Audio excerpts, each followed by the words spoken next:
ดีพ่อแม่พี่น้องป้องปรายเบิดซุคนเนาะ FC ทางช่องบ่าวภูมิ Channel เนาะมื้อนี้บ่าวภูมิก็สิมาตามแนวทางพี่น้องคือเก่าเนาะสำหรับหวยฮานอยเนาะครับเนาะของงวดวันที่6เนาะพี่น้องเนาะมาเบิ่งหน่วยพิเศษนำกันเนาะพี่น้องเนาะสำหรับหน่วยพิเศษเนาะออกก็คือ725ข้างล่าง31พี่น้องหน่วยพิเศษเนาะออก725ข้างล่าง31เนาะก็ถือว่าหลุดเนาะครับเนาะบ่มีเนาะพี่น้องเนาะบ่มีเลยหน่วยปกติ021กับ31นี่ก็บ่มี VEP 839กับ70มาแต่7พี่น้องเข้าแต่เด่นตัวเดียวเนาะแถมเจาะบ่เข้าอีกต่างหากเนาะครับเนาะเพราะฉะนั้นก็ไปตามกันต่อเนาะพี่น้องเนาะของงวดวันที่7ตุลา68เด้อพี่น้องเด้อบัดนี้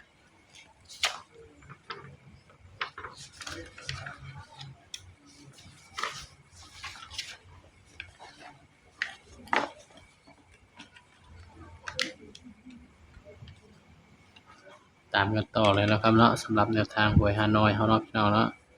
งวดวันที่7ตุลา68เด้อพี่น้องเด้อบัดนี้สำหรับมื้อนี้ก็หลุดเนาะครับเนาะก็ต้องขอโทษขออภัยนะครับเนาะตัวเลขก็มีเข้ามีหลุดเนาะพี่น้อง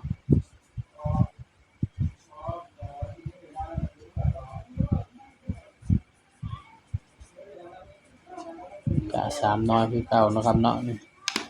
สำหรับแนวทางหวยฮานอยของบ่าวภูมิเนาะพี่น้องเนาะใครมักแนวทางบ่าวภูมิก็ฝากกดไลค์กดแชร์กดติดตามด้วยเด้อพี่น้องเด้อบ่าวภูมิก็ให้เพื่อเป็นแนวทางเท่านั้นเนาะครับเนาะเนาะ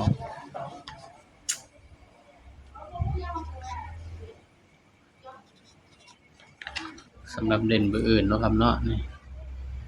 เด่น3ตัวมา1ตัวเด้อพี่น้องเด้อสำหรับเด่น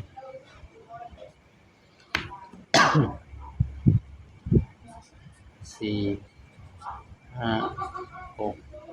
เด่น4 5 6เนาะพี่น้องเนาะสำหรับตัวเด่นบ่าวภูมิมักดี5กับ6เนาะพี่น้องเนาะ4ก็คือตัวรองเนาะครับเนาะ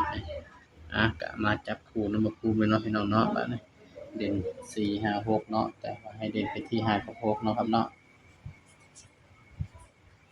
7 5 8 9 6 7 8 9นี่คือตัวเด่นเนาะครับเนาะอันนี้ตัวรองพี่น้อง4 7 4 8 4 9นี่เนาะครับระหว่างตัวนี้กับละมองมันมาคู่กันเด้อพี่น้องเด้อ4 5 4 6นี่เนาะ4 5 4 6 6 5นี่ก็กันไว้เนาะครับเนาะอย่ามันมานำกันเด้อพี่น้องสำหรับตัวเด่นมันก็เคยมาเนาะครับเนาะสำหรับบ่าวภูมิมักเนาะ5 7 5 8 9 6นี่คือตัวบ่าวภูมิมักเนาะพี่น้องเนาะมักแค่6คู่เนาะครับเนาะ4ก็เป็นตัวรองพี่น้องสุด3ตัวมิดเดียวเนาะครับสุด3ตัว4 5 9 5 6 1นี่ก็คือชุด3ตัวเนาะครับเนาะสำหรับแนวทางหวยฮานอยงวดวันที่7ตุลา68เนาะพี่น้องเนาะใครมักแนวทางบ่าวภูมิก็ฝากพี่น้องกดไลค์กดแชร์กดติดตามบ่าวภูมิ Channel ด้วยนะครับเด้อนี่ก็เป็นเพียงแนวทางเนาะครับเนาะย้ำว่าตัวเลขก็ให้เพื่อเป็นแนวทางเท่านั้นเนาะพี่น้องเนาะมักก็ตามบ่มักก็เลื่อนผ่านนะครับเนาะสำหรับคลิปนี้ก็ฝากพี่น้องกดไลค์กดแชร์กดติดตามบ่าวภูมิ Channel ด้วยนะครับเด้อสบายดีครับ